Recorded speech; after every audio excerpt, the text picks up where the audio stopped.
नमस्कार। आज हम लोग आरएएस प्री परीक्षा 2023 में रीजनिंग सब्जेक्ट से जो रिलेटेड क्वेश्चंस थे उनको डिस्कस करेंगे।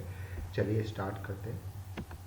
आपके पास पेपर में क्वेश्चन नंबर 80 था, उसको डिस्कस करते हैं। यहाँ से रीजनिंग सेक्शन स्टार्ट हुआ था। चलिए समझते क्या कह रहा है। एक कथन के पश्चात दो तर्क फर्स्ट तथा सेकंड दिए गए हैं। कौन सा या कौन से तर्क अधिक मजबूत हैं। अब आपको इफ टॉपिक के बारे में थोड़ा ब्रीफ आइडिया है तो ये जो टॉपिक है आपके पास स्टेटमेंट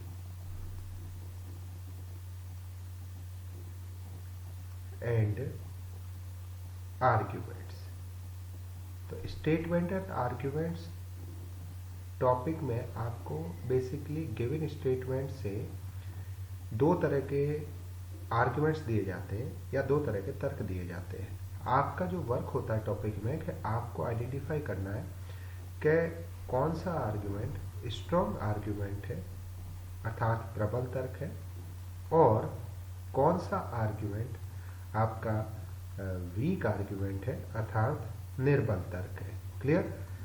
इफ अपन लोग स्ट्रॉन्ग आर्ग्यूमेंट्स को आइडेंटिफाई करने के लिए कुछ पॉइंट्स की बात करें तो जस्ट इस क्वेश्चन में जो यूज होगा उसको मैं बताना चाहूँगा कि strong arguments are those arguments which are directly related to the given statement. अर्थात प्रबल तर्क वे तर्क होते हैं जो हमारे दिए गए कथन से सीधे सीधे संबंधित होते हैं, हमारे नेशन के लिए, हमारी सोसाइटी के लिए बेनिफिशियल होते हैं, लाभदायक होते हैं, हमारे एनवायरनमेंट के लिए लाभदायक होते हैं या हमारे कंट्री के जो फेवर में होते हैं, वो सारे आर्ग्यूमेंट्स स्ट्रॉन्ग आर्ग्यूमेंट्स में आते हैं। और वीक आर्ग्यूमेंट्स अर्थात वे तर्क जो गिवन स्टेटमेंट के कॉन्ट्ररी होते हैं, विरोधाभासी होते हैं या हमारे नेशन के विरुद्ध में बात करते हैं, उनको हम वीक आर्ग्यूमेंट्स की कैटेगरी में रखते हैं। क्लियर। तो आप एक बार कथन पढ़िएगा, यहाँ से आप क्लियर करें। कथन में आपको क्या रखा है, क्या ट्रेनों में सभी डीजल इंजनों को विद्युत इंजनों से बदल देना चाहिए। ठीक है। अब अगर आप कथन पढ़ रहे हैं तो यहाँ एक डीजल इंजन का कंपैरिजन किया गया विद्युत इंजन से। अब बिकॉज ऑफ लॉजिकल रीजनिंग है तो आपको थोड़ा लॉजिकल वे में चीज़ों की नॉलेज होनी चाहिए। तो यहाँ पे डीजल इंजन का कंपेयर कर रहा है विद्युत इंजनों से और ये कहना चाह रहा है कि हम लोग डीजल इंजन को हटा के विद्युत इंजनों का प्रयोग करें। आप सभी जानते हैं कि डीजल इंजन और विद्युत इंजन में जो बेसिक अंतर है, बेसिक अंतर यह है कि डीजल इंजन से आपका वायु प्रदूषण अत्यधिक होता है। ठीक है। और विद्युत इंजनों से आपके पास वायु प्रदूषण नहीं होता है, नेग्लिजिबल होता है। दूसरा, डीजल इंजन से ट्रेन रन करने में खर्चा आपका अधिक आता है। यहाँ पे जो डीजल इंजन की मदद से ट्रेनें संचालित की जाती हैं उनमें यदि आप स्पीड की बात करें तो स्पीड में भी फर्क पड़ता है। तो मीन्स डीजल इंजन सरकार के लिए एक्सपेंसिव पड़ता है, एनवायरनमेंट के लिए हार्मफुल है और विद्युत इंजन आपका डीजल इंजन की तुलना में जो कॉस्ट है वो सरकार को कॉस्ट कम होगी, वायु प्रदूषण कम होगा। तो यहाँ से हम लोग कह सकते हैं कि विद्युत इंजन बेटर है in comparison to diesel engine. Clear. तो कथन एक बार वापस सुनिए, क्या ट्रेनों में सभी डीजल इंजनों को विद्युत इंजनों से बदल देना चाहिए। तो अब पहला पढ़िए। हाँ, डीजल इंजन के कारण बहुत प्रदूषण होता है। ये बिल्कुल सही बात है कि डीजल इंजन के कारण बहुत अधिक प्रदूषण होता है। तो पहला तर्क आपका प्रबल तर्क है और हम चाहेंगे कि डीजल इंजनों को विद्युत इंजनों से बदल देना चाहिए। ठीक है। दूसरा सुनिए, नहीं, भारत घरेलू आवश्यकता को पूरी करने के लिए भी पर्याप्त बिजली का उत्पादन नहीं करता है। ठीक है। अब देखिए यहाँ पे घरेलू आवश्यकता को भी पूरा करने के लिए पर्याप्त बिजली का उत्पादन नहीं करता है। तो मैंने आपको क्या कहा कि strong arguments directly related to the given statement, जबकि जो वीक आर्ग्यूमेंट्स हैं या निर्बल तर्क हैं वो आपके पास दिए हुए कथन से संबंधित नहीं होते हैं। कथन बेसिकली बात कर रहा है डीजल इंजन को रिप्लेस करना चाहिए विद्युत इंजनों से और जो ये आर्ग्यूमेंट नंबर सेकंड है, ये कह रहा है कि भारत घरेलू आवश्यकता को पूरी करने के लिए पर्याप्त बिजली का उत्पादन नहीं करता है। तो ये जो सेकंड आर्ग्यूमेंट है, ये तो स्टेटमेंट से रिलेट ही नहीं कर रहा है, इसलिए ये सेकंड आर्ग्यूमेंट वीक आर्ग्यूमेंट्स की कैटेगरी में जाएगा। आप इसका अनदर एक्सप्रेशन ये भी ले सकते हैं कि ये जो सेकंड आर्ग्यूमेंट्स है, ये भारत की वैश्विक छवि को अच्छा नहीं करेगा, पॉजिटिव नहीं करेगा, नेगेटिव करेगा। क्यों? क्योंकि आज भी हम लोग अगर सेकंड आर्गुमेंट को स्ट्रॉन्ग लेके जाएंगे तो इसका मीनिंग वर्ल्ड के सामने क्या जाएगा कि भारत में इतना भी बिजली उत्पादक नहीं है देश कि वह अपनी घरेलू आवश्यकताओं को पूरा कर पाए। अर्थात ये आर्गुमेंट तो हमारी जो नेशन है उसके कॉन्ट्रेरी हो गया, उसके विरोधाभासी हो गया। और मैंने क्लियरली कहा कि those arguments which are contrary to our social national reputation are considered as weak arguments. ठीक, तो इसलिए यहाँ पे तर्क फर्स्ट हो गया प्रबल और तर्क सेकंड हो गया निर्बल। तो आप ऑप्शन को ध्यान से देखिए, तो इसका आंसर हो जाएगा केवल तर्क फर्स्ट मजबूत है, अर्थात ऑप्शन नंबर आप यहाँ पे टिक करेंगे 4। ठीक, चलिए आगे बढ़ते हैं। अगला क्वेश्चन, ये भी आपका क्वेश्चन नंबर 81 लॉजिकल रीजनिंग का क्वेश्चन है। इसमें क्या कह रहा है कि एक कथन के पश्चात दो पूर्व धारणाएं फर्स्ट और सेकंड दी गई हैं। ठीक, अब आपको यहाँ पे ये पूर्व धारणा या अजम्पशन वर्ड का अर्थ समझ में आना चाहिए। अजम्पशन का मतलब या पूर्व धारणा का अर्थ ये होता है कि आपके पास जो स्टेटमेंट है वो डिटेल में पूरी बात नहीं करेगा, इन शॉर्ट बात करेगा, लेकिन आपको उस पर्टिकुलर स्टेटमेंट का जो हिडन मैसेज है, उस हिडन मैसेज को या छुपे हुए संदेश को प्राप्त करने की जो मेथड है उसको आप क्या बोलेंगे? अजम्पशन बोलेंगे। ठीक है, तो देखिए कथन, दो पूर्व धारणा दी गई, पूर्व धारणा का अर्थ मैंने आपको बताया। कथन उसके पश्चात दी गई पूर्व धारणाओं के आधार पर निर्णय कीजिए कि कौन सी पूर्व धारणा या पूर्व धारणा कथन में अंतर्निहित है। क्लियर? चलिए कथन पढ़ते हैं। यदि इस पूरे माह में वर्षा नहीं हुई तो इस वर्ष अधिकांश किसान संकट में पड़ जाएंगे। ठीक, तो कथन कहना चाह रहा है कि यदि इस पूरे माह में वर्षा नहीं हुई तो इस वर्ष अधिकांश किसान संकट में पड़ जाएंगे। अब अगर वर्षा नहीं हो रही है और अधिकांश किसान संकट में पड़ रहे हैं, अधिकांश मतलब मान लीजिए कि 10 किसानों ने गेहूं का उत्पादन किया, अब बारिश होनी थी गेहूं के उत्पादन के लिए या गेहूं की क्रॉप के जो फर्दर ग्रोथ के लिए बारिश की आवश्यकता थी। अब बारिश नहीं हुई है, बारिश नहीं हुई है तो 10 किसानों में से आपके पास अधिकांश मतलब मोस्ट ऑफ द जितने भी फार्मर्स हैं तो 8 किसान प्रॉब्लम में आ रहे हैं। अब अगर 8 किसान प्रॉब्लम में आ रहे हैं तो इसका मतलब क्या हुआ कि ये जो 8 किसान है डायरेक्टली और डायरेक्टली जो अपने पास रेन थी या बारिश थी उसके ऊपर डिपेंडेंट है। अब ये 8 किसान डायरेक्टली अपने पास रेन के ऊपर डिपेंडेंट है। इसका मतलब क्या हुआ कि इन 8 किसानों के पास कोई अन्य साधन नहीं है जिससे ये गेहूं की फसल में पानी की आवश्यकता की पूर्ति कर पाए। अर्थात ये डायरेक्टली 8 किसान रेन के ऊपर डिपेंडेंट है। ठीक है, दूसरी बात हमें क्या समझ में आ रही है कि अगर बारिश नहीं हुई तो किसान संकट में आएंगे, अर्थात क्या होगी, उनकी गेहूं की क्रॉप नष्ट हो जाएगी, खराब हो जाएगी या ग्रोथ नहीं होगी। ठीक है, चलिए तो यहां तक का अपन ने मीनिंग लिया। अब पूर्व धारणाएं फर्स्ट पढ़ते हैं। पूर्व धारणा फर्स्ट क्या कह रही है? खेती के लिए समय पर वर्षा आवश्यक है। तो पहला अजम्पशन बिल्कुल सही है। क्यों?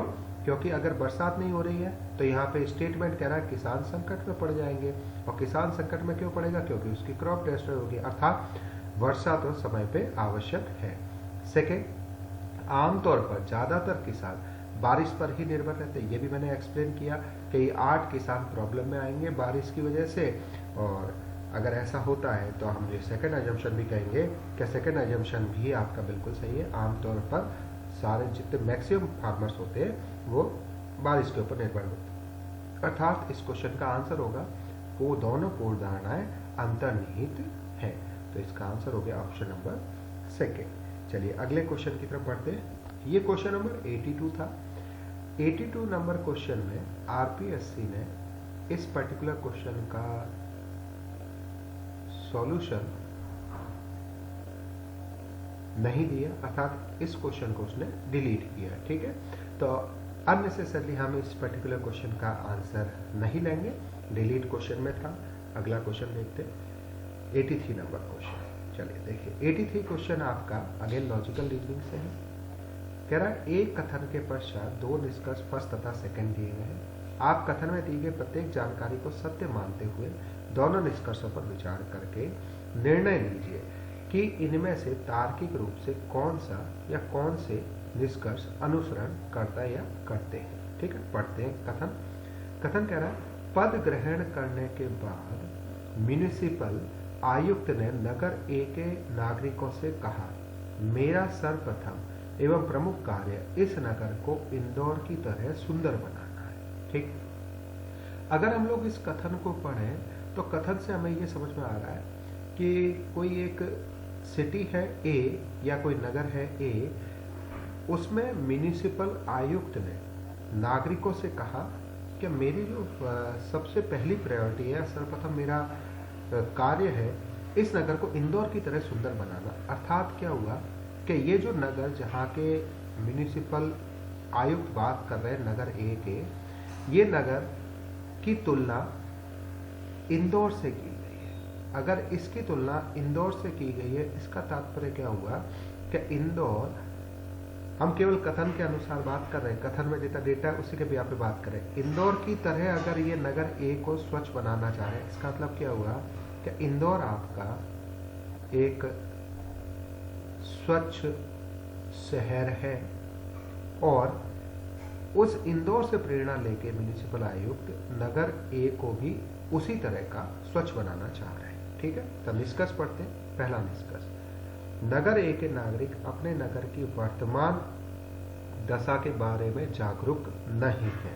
ठीक, अब नगर ए के नागरिक अपने नगर की वर्तमान दशा के बारे में जागरूक नहीं है, अर्थात नगर ए के नागरिक यह नहीं जानते कि हमारा नगर कितना स्वच्छ है या नहीं है, इस बारे में उनके अंदर जागरूकता है या नहीं है, यह कहीं पे भी कथन में डिस्कस नहीं किया गया है। कथन में केवल और केवल हमें इतना पता चल रहा है कि म्युनिसिपल आयुक्त क्या चाहते हैं, नगर ए के नागरिकों के मन में क्या है या वो किस तरह का ओपिनियन रखते हैं, ये इसका आइडिया लगाना संभव नहीं है। अर्थात आपके पास निष्कर्ष फर्स्ट अनुसरण नहीं करेगा।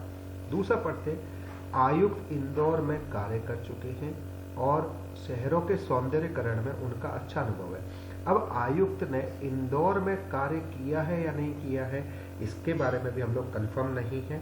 वो इंदौर से तुलना कर रहे हैं, लेकिन इंदौर में उन्होंने कार्य किया है या नहीं किया है, तो ये निष्कर्ष भी वैलिड नहीं है। अर्थात हम ये निष्कर्ष भी नहीं निकाल सकते। तो इसका करेक्ट आंसर होगा ना तो निष्कर्ष फर्स्ट और ना ही निष्कर्ष सेकेंड अनुसरण करता है। तो इसका आंसर हो गया ऑप्शन नंबर फर्स्ट। चलिए अगला क्वेश्चन देखते हैं। ये आपका वर्णमाला परीक्षण से संबंधित प्रश्न है, अर्थात alphabet test and miscellaneous series का क्वेश्चन है।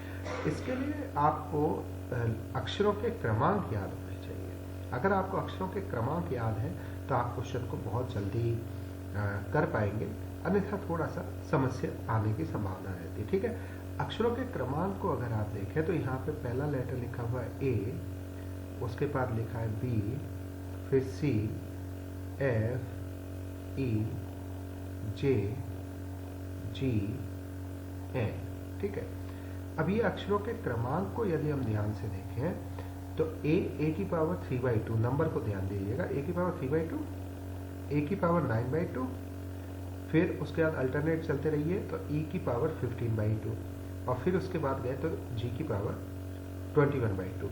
अगर मैं नंबर को कैच कर रहा हूँ तो देखिए ए की पावर 3/2, तो 3 को ले लें, फिर उसके बाद सी की पावर 9/2, तो आप इस 9 को ले लें, फिर उसके पश्चात ई की पावर 15/2, आप 15 को ले लें, और फिर उसका जी की पावर 21/2, आप 21 को ले लें। और जो ये बेस में लिखा हुआ है 2, 2, 2 और 2, इसको तो हम बोल सकते हैं कि आपके पास सेम रहेगा। ठीक है, अब 3 और 9 का डिफरेंस अगर करें तो 3 और 9 का डिफरेंस कितना होता है अपने पास 6, 9 और 15 का डिफरेंस करें तो कितना होता है 6, और 15 और 6 का डिफरेंस करें तो कितना होता है 6। ठीक है, तो 21 से आप पहले तो सिंपल 6 प्लस कर देंगे, अगर 21 से 6 प्लस करेंगे तो आपके पास आएगा 27। ठीक है, 27 आएगा तो इसका मतलब क्या हुआ कि आपके पास पहला ऑप्शन कट हो गया और चौथा ऑप्शन कट हो गया। आंसर या तो सेकंड ऑप्शन होगा या फिर अपने पास थर्ड ऑप्शन होगा। ठीक है, तो यहाँ तक हम लोगों ने समझ लिया कि न्यूमेरिकल वैल्यू क्या आएगी। ठीक है, अब अगर न्यूमेरिकल वैल्यू को डिस्कस कर रहे हैं तो फिर और आगे देखते हैं। यहाँ पे लिखा है 2, यहाँ लिखा है 18, यहाँ लिखा है 50 और देन आफ्टर आपके पास कितना लिखा हुआ है 98। ठीक है, अब 2 और 18 का अगर आप डिफरेंस लेते हैं तो आपके पास जो डिफरेंस आता है वो कितने का आता है 16 का आता है। 18 और 50 के बीच में अगर आप डिफरेंस लेते हैं तो आप 18 और 50 के बीच में डिफरेंस लेते हुए चलिए तो 28, 38, 48 और 50, तो आपके पास आया डिफरेंस कितने का 32 का। 50 और 98 में अगर आप डिफरेंस लेते हैं तो ये डायरेक्टली कैलकुलेट करने की आवश्यकता नहीं, 48 का। ठीक है, तो आप क्या देख रहे हैं 16 से डिफरेंस बढ़ के हुआ 32 और 32 से डिफरेंस बढ़ के हो गया 48। मतलब हम लोग बोल सकते हैं 16 की टेबल फॉलो हो रही है, 16, 32, 48। ठीक है, तो 16 एकम 16, 16 32, 16 48, 16 चौको क्या हो जाएगा 64। तो आपको सिंपली 98 में 64 और ऐड करना पड़ेगा, तो 8 और 4 12, कैरी गया 1, 10 और 6 16, तो 162 आएगा। और जैसे ही 162 आता है तो आप देख रहे हैं 162 इसी ऑप्शन में है, ये ऑप्शन में कट हो गया, पूरा सॉल्व करने की आवश्यकता ही नहीं। ऑप्शन इसका आंसर रहेगा option number third. Clear, letters के ऊपर मैं आपसे डिस्कस नहीं कर रहा हूँ, और अगर आप देन टू लेटर को देखना चाहते हैं तो एक बार मैं लेटर की भी बात चलो कर ही देता हूँ। ए अल्टरनेट चलिए तो सी के बाद अगला लेटर देखेंगे तो आप आएगा ई के बाद अगला लेटर देखेंगे तो जी, मतलब A + 2 C + 2 E + 2 G, तो G + 2 करेंगे तो आपके पास आ जाएगा I। ठीक है, ये लेटर भी आपने देख लिया, यहाँ पे क्या लिखा हुआ I। ठीक, इसी तरह से B से फिर आप कंपेयर कीजिए F को, F से कंपेयर कीजिए आप J को, J से कंपेयर कीजिए N को। तो आप देख रहे हैं B 2 पे होता है, F 6 पे +4, फिर F J +4 और J N +4, तो N से +4 करेंगे तो R आएगा। क्लियर, ये आपके पास कंप्लीट एक्सप्रेशन क्वेश्चन का। चलिए अगले क्वेश्चन पे मूव करते हैं। Next question 85 number. 85 question letter coding का क्वेश्चन है, डायरेक्टली देख लेते हैं। एबॉन्डोमेंट को इन्होंने कहा है DNO BAO TN EMN। ठीक है, अगर आप इन लेटर्स को केयरफुली देखते हैं तो यहाँ पे ABON DON को ध्यान से देखिए, तो अगर ABDON को देखते हैं तो ABOND। ठीक है, ध्यान दीजिएगा, ABOND को रिवर्स करके इन्होंने क्या लिखा है ABOND। ठीक है, उल्टा कर दिया। इस लेटर O को इन्होंने यहाँ पे ऐसा का ऐसा रखा है, और फिर उसके बाद NMENT को भी उल्टे ऑर्डर में लिख दिया और इन्होंने कहा TNEMN। ठीक है, तो हम लोग क्लियरली देख पा रहे हैं, बहुत बेसिक सा क्वेश्चन है कि आप पहले 5 लेटर को रिवर्स कर दें, लास्ट 5 को रिवर्स कर दें, मिडिल लेटर सेम रखें। ठीक है, तो अब हमें इसका जर्मिनेशन का कोड चाहिए। सिंपल, मैं एस्टेब्लिश का कोड देख ही नहीं रहा हूँ, एक बार मैंने यहाँ पे डिकोड कर लिया तो एस्टेब्लिशमेंट को देख ही नहीं रहे। ठीक है, एस्टेब्लिशमेंट में वही प्रोसेस चल रहा है। तो जर्मिनेशन को अगर अपन लोग डायरेक्टली सॉल्व करेंगे तो जर्मिनेशन में स्टार्ट के 5 लेटर काउंट कर लें, 1 2 3 4 5, इनको रिवर्स करना है, अर्थात ऑप्शन तो हमारा आई से स्टार्ट होगा, तो फर्स्ट और सेकंड ऑप्शन तो कट कर दें। पेपर में ये गलतियाँ काफ़ी हो जाती है, इसलिए ऑप्शन भी साथ साथ कट करते रहिए। तो IMERG, ठीक है, और यहाँ पे IMERG, तो यहाँ पे IMREG, तो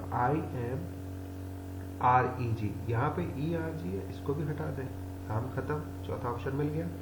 तो IMREG, N as it is है, ये N एज इट इज मिला। उसके बाद ये ATION, इसको रिवर्स करके लिख दिया है, तो NOITA। क्लियर, इसका आंसर हो गया ऑप्शन नंबर 4। ठीक, चलिए अगले क्वेश्चन पर मूव करते हैं।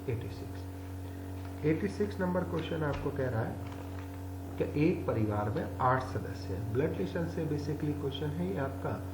8 सदस्य हैं, E, F और G की माता है, तो E बेसिकली मदर है, तो E is mother of F and G. ठीक है, अगला पढ़ते हैं। ए ई का जवाई है, जवाई मतलब सन इन लॉ, तो ए ई का सन इन लॉ है। अगर ए ई का सन इन लॉ, इसका मतलब या तो वो एफ का हस्बैंड होगा, या फिर वो जी का हस्बैंड होगा, या फिर ई के कोई अनदर डॉटर है तो उसका हस्बैंड हो सकता है। तो हम लोग इस बात को अलग लिख देते हैं कि ए सन इन लॉ है और सन इन लॉ है ये ई का, तो मैंने यहाँ पे ई को लिखा। ठीक है, ये आपका फर्स्ट पॉइंट कनेक्ट किया है अलग से। आगे बढ़ते हैं। अगला बोल रहे हैं सी जी की पुत्री है, तो सी जी की पुत्री है। अगर सी जी की पुत्री है तो यहाँ पे डायरेक्टली लिखे हैं सी डॉटर है जी की। आगे पढ़ते हैं। डी सी के नाना है। अब डी बेसिकली सी के नाना है। अगर डी सी के नाना है तो यहाँ पे हम लोग कनेक्ट कर सकते हैं डी और डी किसके नाना हो गए, सी के। ठीक है, अब डी सी के नाना हुए। और एक चीज ध्यान दीजिएगा, अगर ये प्लस है तो डी सी के दादा हो जाएंगे। क्लियर, डी सी के क्या हो जाएंगे, दादा। तो हम लोग इस डी को बाद में रिमूव भी कर सकते हैं, वो आगे इंफॉर्मेशन डेटा देखेंगे कि हमें इस डी को रिमूव करने की आवश्यकता है या फिर नहीं है। ठीक है, तो हम लोग इस बात को आगे क्लियर कर लेंगे कि ये जी का जेंडर प्लस है या फिर नहीं है। ठीक है, तो अभी मैंने डी सी के नाना है इसको एज्यूम कर लिया और आपके पास लिख के दे दिया डी सी के नाना है। चलिए आगे बढ़ते हैं। डी के एक पुत्र और एक पुत्री है, तो डी के एक पुत्र और एक पुत्री है, अर्थात हम लोग बोल सकते हैं कि जी पुत्री हो सकती है, एफ पुत्र हो सकता है। चलिए आगे बढ़ते हैं। एच जी की भाभी है। अब अगर एच जी की भाभी है तो मैं यहाँ पे जी देख रहा हूँ, जी यहाँ पे मैं लिख सकता हूँ एच को, और एच को भाभी करना है तो माइनस, एफ हो जाएगा प्लस, जी हो जाएगा माइनस। तो मेरे पास क्वेश्चन की सारी कंडीशन फुलफिल हो रही है कि ये सी जी की पुत्री है तो सी जी की पुत्री हो गई। डी सी के नाना है, ये वाली बात भी सेटिस्फाइड हो रही है, डी सी के नाना है। डी के एक पुत्र और एक पुत्री है, तो डी के बेसिकली एक पुत्र एफ हो गया, पुत्री जी हो गई। एच जी की भाभी है, वो भी सेटिस्फाइड किया। बी एफ की भांजी है। अब बी बेसिकली एफ की भांजी है। अगर बी एफ की भांजी है तो यहाँ पे हमने लिखा बी और बी भांजी है, अर्थात ये भी हो गई माइनस। ठीक है, बी एफ की भांजी है। अब हमारे पास जो फर्स्ट पॉइंट था इसको मेन डायग्राम में कनेक्ट करना। 8 मेंबर्स थे। अब जो ए है वो जवाई है ई का या सन इन लॉ है ई का, तो यहाँ पे अपन लोग डायरेक्टली डबल लाइंस करके ए को लिख देंगे। ठीक है, अब आप एक बार फैमिली में देख लिए, 2 ई और डी 2 पर्सन हो गए, एच तीसरा पर्सन, एफ चौथा पर्सन, जी पांचवा पर्सन, ए छठा पर्सन, बी सातवां पर्सन और सी आठवां पर्सन।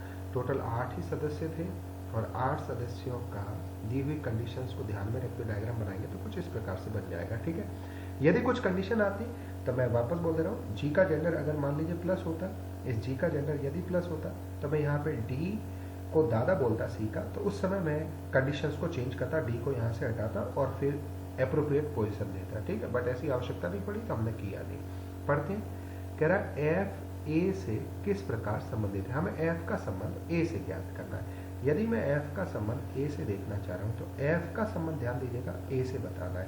तो जिस व्यक्ति का संबंध आपको अन्य व्यक्ति से ज्ञात करना हो तो उस स्थान पे आप अपने आप को रख लीजिए। तो एफ के स्थान पे यदि आप है तो आप आपकी बहन के पति के आप क्या लगोगे, तो आप आपकी बहन के पति के आप क्या लगोगे, साले। ठीक है, तो आप अपनी बहन के पति के क्या लगोगे, साले लगोगे। ठीक है, तो यहाँ पे इन्होंने हिंदी में ट्रांसलेट करके दिया हुआ है जीजा या साला, तो अपन लोग इसी ऑप्शन के साथ जाएंगे, ऑप्शन नंबर हो जाएगा 3rd। ठीक है, और जीजा साला को अगर आप इंग्लिश में इसका सॉल्यूशन देखेंगे तो डायरेक्टली ब्रदर इन लॉ लिखा हुआ होगा, तो आप वहाँ से ब्रदर इन लॉ देख के टिक कर सकते हैं। ठीक है, चलिए 86 नंबर क्वेश्चन हुआ। अगला क्वेश्चन देखते हैं। ये 87 नंबर क्वेश्चन डायरेक्शन डिस्टेंस का था। इस पर्टिकुलर क्वेश्चन में डिस्टेंस फाइंड करने में अलग अलग मेथड्स अप्लाई हो रहे थे और उस वजह से आंसर्स चेंज हो रहे थे, आपके पॉइंट्स में आंसर जा रहे थे, इसलिए आरपीएससी ने ये क्वेश्चन भी आपका डिलीट किया हुआ है और डिलीट क्वेश्चन पे हम अनावश्यक रूप से अपना समय नहीं देंगे। चलिए अगले क्वेश्चन पे बढ़ते हैं। 88 नंबर क्वेश्चन देखते हैं। 88 नंबर क्वेश्चन कह रहा है कि 7 व्यक्ति P Q R S T U V, तो 7 व्यक्ति हैं आपके पास P Q R S T U और वी एक पंक्ति में बैठे हुए हैं, ठीक है। चलिए एक पंक्ति में 7 व्यक्तियों को बैठाना, तो सबसे पहले अपन लोग एक पंक्ति बना लेते हैं। इसमें 7 व्यक्ति ले लें तो 1 2 3 4 5 6 और 7, ठीक है। पॉइंट वाइज चलते हैं। पहला पॉइंट क्या हो रहा है, टी और यू के मध्य एक व्यक्ति है। अब यदि टी और यू के मध्य एक व्यक्ति है तो हम इस बात को इन शॉर्ट अगर लिखना चाहें पेपर में अगर बैठे हुए हैं तो कुछ इस तरह से लिख सकते हैं कि अगर यहाँ टी आएगा तो यू आएगा और इनके मध्य एक व्यक्ति होगा और टी के दाईं ओर भी यू हो सकता है या टी के बाईं ओर भी हो सकता है, ठीक है। और जब आपको दिशा नहीं दी हो ना कि पंक्ति में व्यक्ति किस दिशा की ओर मुंह करके बैठे हैं, तो जनरली मान लिया जाता है कि जो पंक्ति है ना उसका मुंह उत्तर दिशा की ओर है, ठीक है। अगला पॉइंट पढ़ते हैं। वी पी के एकदम दाईं ओर है, तो वी पी के एकदम दाईं ओर है, मतलब सेकंड पॉइंट बनाया। पी और पी के एकदम दाईं ओर किसको रख दिया, वी। चलिए अगला पॉइंट पढ़ते हैं। अगला पॉइंट कह रहा है क्यू यू के एकदम बाईं ओर है, तो क्यू यू के एकदम बाईं ओर है। अगर क्यू यू के एकदम बाईं ओर है, मैंने इसको भी कनेक्ट किया, यू आएगा और यू के एकदम बाईं ओर कौन होगा, क्यू होगा, ठीक है। अब आप देख रहे होंगे ये फर्स्ट और थर्ड पॉइंट को आपस में इंटर रिलेट किया जा सकता है, बट अभी रुके हुए हैं। चलिए आगे बढ़ते हैं, आगे पढ़ते हैं। एस और पी के मध्य एक व्यक्ति है, तो एस और पी के मध्य एक व्यक्ति चाहिए आपको। तो जब आप एस और पी के मध्य एक व्यक्ति चाहते हैं तो यहाँ पे ये पी बैठा हुआ है, या तो पी से आप इधर एस को ले लेंगे या फिर आप इसका दूसरा फॉर्मेशन ये ले सकते हैं, वी पी एक व्यक्ति और आपने ले लिया एस, ठीक है। तो पी और एस के बीच में एक व्यक्ति है। एस वी का पड़ोसी नहीं है, एस वी का पड़ोसी नहीं है, अर्थात एस वी का पड़ोसी नहीं है, तो यहाँ पे ये पैटर्न तो गया, एस वी का पड़ोसी हो रहा है, ये सेटिस्फाइड कर रहा है कि एस वी का पड़ोसी नहीं है। अगला पढ़ते हैं। अगला कह रहा है कि वी और यू के मध्य दो व्यक्ति बैठे हैं, तो वी और यू के मध्य दो व्यक्ति लेने हैं। यदि वी और यू के मध्य आपको दो व्यक्ति लेना है, तो देखो ये वी बैठा हुआ है, वी, और मैं अगर एक व्यक्ति दो व्यक्ति काउंट करूं तो यहाँ पे यू लिखना पॉसिबल नहीं है। अर्थात क्या हुआ, वी से बाईं ओर चल के यू नहीं आएगा, तो हम लोग इस फॉर्मेशन को, सेकंड पॉइंट के फॉर्मेशन को और आगे ले सकते हैं। यहाँ पे आपने एस बैठाया, यहाँ पे कोई व्यक्ति आएगा, ये व्यक्ति पी है, पी के बाद आपके पास यहाँ पे मैंने वी लिया और क्वेश्चन कह रहा है कि वी और यू के मध्य दो व्यक्ति है, तो वी एक व्यक्ति, दो व्यक्ति और यहाँ पे मैंने लिख दिया यू, ठीक है। हम लोग अगर लाइन बना के पर्सन काउंट करने की कोशिश करते हैं, 1 2 3 4 5 6 7, ये 7 व्यक्तियों का फॉर्मेशन बन ही चुका है, तो इस पैटर्न में हमें जाने की आवश्यकता नहीं है। अब देखिए अगला क्या कह रहा है, आर पी के एकदम बाईं ओर है, तो आर पी के एकदम बाईं ओर है, तो यहाँ पे लिखा आर पी के एकदम बाईं ओर है। कौन सा व्यक्ति पंक्ति के बिल्कुल मध्य में बैठा हुआ है, तो कौन सा व्यक्ति पंक्ति के बिल्कुल मध्य में बैठा हुआ है, तो पंक्ति के मध्य में जो बैठा हुआ व्यक्ति है वो आप सबको दिख रहा है, सर जी कौन बैठा हुआ है, वी। तो ये ऑप्शन नंबर 4 हमारे इस क्वेश्चन का करेक्ट आंसर हो गया। आगे हमें बैठाने की व्यक्तियों को जरूरत भी नहीं पड़ी, तो मैंने बैठाया भी नहीं है, ठीक है। चलिए, और फिर भी आप इसको पूरा करना चाहते हैं फॉर्मेशन को, तो देखो फॉर्मेशन क्या होगा। अब पहला पॉइंट आपके पास बच रहा है क्या, कि टी और यू के मध्य एक व्यक्ति चाहिए था, तो टी और यू के मध्य एक व्यक्ति, ये लीजिए टी, यहाँ पे टी और यू के मध्य एक व्यक्ति है। बचा हुआ व्यक्ति जो भी नाम है P Q R S T U V, तो यहाँ पे बचा कौन सा, क्यू, तो यहाँ पे आ जाएगा क्यू, ठीक है। ये फाइनल सॉल्यूशन इस क्वेश्चन का। आगे बढ़ते, ये डायरेक्टली आपके पास रटने वाला क्वेश्चन था। वैसे मेरे नॉलेज के अकॉर्डिंग इस तरह के क्वेश्चन आरएएस के एग्जाम्स में नहीं पूछने चाहिए, ये डायरेक्टली रटने वाला क्वेश्चन है, कोई लॉजिकल क्वेश्चन नहीं है। तो प्रश्न पढ़ लेते हैं। एक दर्पण में बड़े अक्षरों वाली अंग्रेजी वर्णमाला के व्यंजकों के प्रतिबिंबों का अवलोकन किया जाता है। इनमें से उन प्रतिबिंबों की संख्या कितनी है जो अपने मूल आकृति के समान दिखाई देते हैं। तो आपको ध्यान रखना है कि ऐसे इमेज जो मिरर में भी हूबहू वैसे ही दिखाई देते हैं जैसे वो ओरिजिनल होते हैं। ठीक है, तो आपको इसमें डायरेक्ट वैल्यू याद रखनी थी कि ऐसे इमेज कितने होते हैं। तो उसकी संख्या आपके पास होती है 7, अर्थात इंग्लिश A to Z में 7 लेटर्स ऐसे होते हैं जो एग्जैक्टली मिरर इमेज में भी वैसे ही दिखाई देते हैं जो ओरिजिनल शेप में होते हैं। ठीक है, चलिए अगला क्वेश्चन देखते हैं। Last question 90। चलिए इसको देखिएगा, ये क्या कह रहा है कि 64 छोटे घनों से एक ठोस घन बनाया गया है। कितने छोटे घन किसी भी परिस्थिति में नहीं दिखाई देंगे। ठीक है, आपको ये बताना कि ऐसे घन बताओ जो किसी भी परिस्थिति में दिखाई देंगे। इसके लिए एक छोटा सा एग्जांपल लेना पड़ेगा और एक्सप्रेशन थोड़ा सा ब्रॉड जाएगा। एग्जांपल देखिएगा, अगर अपन लोग एक बड़ा घन लेते हैं, बड़ा घन बना रहे हैं बेसिकली, और बड़ा घन बना रहा हूं मैं, छोटे घन ले रहा हूं जिसकी प्रत्येक भुजा 2 सेंटीमीटर की हुई। ठीक है, प्रत्येक भुजा 2 सेंटीमीटर की है। तो 1 2 3 4, ये जो साइड है ना, ये 2 सेंटीमीटर। घन की डेफिनेशन आपकी क्लियर होनी चाहिए कि ऐसी आकृति जिसकी लंबाई चौड़ाई और ऊंचाई का अनुपात बराबर हो, या लंबाई चौड़ाई ऊंचाई बराबर हो। ठीक है, तो ये जो आपको फ्रंट में दिख रहा है, ये मान लो 2 सेंटीमीटर का है, तो ये 2 सेंटीमीटर, ये 2 सेंटीमीटर, ये 2 सेंटीमीटर। ठीक है, अब इन 2-2 सेंटीमीटर का प्रयोग करते हुए यदि अपन लोग एक शेप लेंगे तो वो बेसिकली आपकी जो शेप बनेगी उसमें टोटल 64 घनों का प्रयोग होगा। कितने घनों का प्रयोग होगा?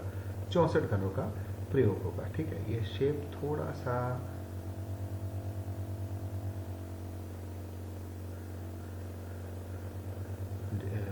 एडजस्ट करते हैं शेप को। ठीक है, और मैं आपको पुनः एक बार कहना चाहूँगा कि इसका एक्सप्लेनेशन थोड़ा सा डिटेल में जाएगा, तो इसको सुनिएगा और आपका जो क्यूब टॉपिक है वो बिल्कुल क्लियर हो जाएगा। यहाँ से एक बार इस शेप को वापस लेते हैं। देखिए, तो हमें टोटल 64 घन रखने हैं। तो मैंने कह दिया कि जो छोटा घन है ना, उसकी भुजा है 2 सेंटीमीटर की। अब मैं 2-2 सेंटीमीटर के घन रखना स्टार्ट करता हूं और ये कुछ इस प्रकार से आपका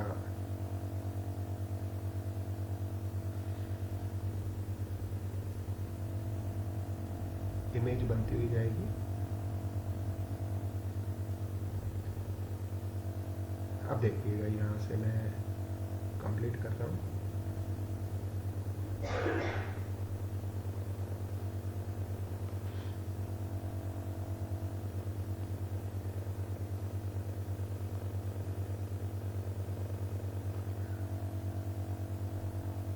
जस्ट मिनट, बस आप थोड़ा सा पेशेंस रखिए। यदि आप अपनी ऑफलाइन क्लासेस में इतना पेशेंस रखते हैं तो थोड़ा सा पेशेंस यहाँ पे भी लेके चलिएगा। मैं आपको कंप्लीट बता पाऊंगा कि ऐसे घन कितने आएंगे जो किसी भी परिस्थिति में नहीं दिखाई देंगे। ठीक है, ये देखिए, ये मैंने घन बनाया। ये जो साइड है ना, ये वाली साइड, ये बेसिकली आपकी 2 सेंटीमीटर की है और ये आपको घन का एक फेस या एक सतह दिखाई दे रही है। और डिटेल में इस टॉपिक को देखने के लिए आप मेरे चैनल पे कंटिन्यू करते रहिए, सब्सक्राइब कीजिए और फिर आप आगे की भी क्लासेस देख पाएंगे कि ये कैसे कंस्ट्रक्शन हुआ। देखो, ये जो घन का एक और कंसेप्ट यहाँ पे मैं बोलना चाहूँगा कि जो अपोजिट फेसेस होते हैं ना, सेम कलर में पेंटेड होते हैं। सपोज दैट अगर ये रेड कलर में पेंटेड है ना, तो पीछे बैक साइड भी आपको रेड कलर में दिखेगा। और अगर मान लीजिए ये ब्लू कलर में पेंटेड है ना, तो इसका जो लेफ्ट बनेगा, मतलब ये पार्ट बनेगा, ये भी लेफ्ट। और अगर मान लीजिए ये आपके पास ग्रीन है तो बॉटम भी आपके पास ग्रीन होगा। तो आप क्या देख पा रहे हैं कि ये जो घन है ना, ये घन और ये घन, ये एक ही घन है, इनके आपको दो फेस दिखाई दे रहे हैं, ठीक। तो अगर मैं यहाँ से कट करता हूँ, ये जो पेन आपका मूव हो रहा है, यहाँ से अगर कट करता हूँ तो फ्रंट के 16 घन कट होके गिर जाएंगे। कैसे? ये देखो 1 2 3 4 5 6 7 8 9 10 11 12 13 14 15 और 16। तो फ्रंट में 16 ये आपको दिख रहे हैं। तो इस साइड से अगर आप देखने की कोशिश करें तो ये घन और ये घन तो एक ही है। तो यहाँ से अगर आप देखेंगे तो 1 2 3 4 5 6 7 8 ये भी आपको दिख रहे हैं। ये जो घन है यहाँ पे जो पेन मूव हो रहा है, ये आपको बैक साइड से दिखेंगे, अर्थात फ्रंट से आपको 16 दिख रहे हैं, बैक से आपको 16 दिखेंगे, इस साइड से आपको ये 8 घन दिख रहे हैं। अगर यहाँ से 8 दिख रहे हैं तो ब्लू के अपोजिट भी आपको 8 और दिखेंगे, और ऊपर अगर आप देखेंगे तो ऊपर भी आपको कुछ ये 1 2 3 4 ये वाले घन दिखेंगे। क्लियर? तो आप टोटल अगर भी काउंट करें तो ये फ्रंट वाले फेस से 16 हो गए, ये बैक वाले फेस से 16 हो गए, ये साइड वाले फेस से 8 हो गए, और इसके अपोजिट साइड से भी 8 हो गए। टोटल 8 फेस, मैंने आपके पास 4 फेस लिए। अब ऊपर वाले देखिएगा, एक, ये 2, ये 3, ये 4, ये भी आपको दिख रहे हैं। तो इसके बॉटम पे भी 4 देखेंगे, तो ये आपके पास 4, ये टोटल तो आपको देख रहे हैं। तो 16 16 32, 32 और 8 जोड़ेंगे तो 40, 40 और 48, 48 और 4 52 और 52 4 56। तो 56 घन बेसिकली आपको दिख रहे हैं।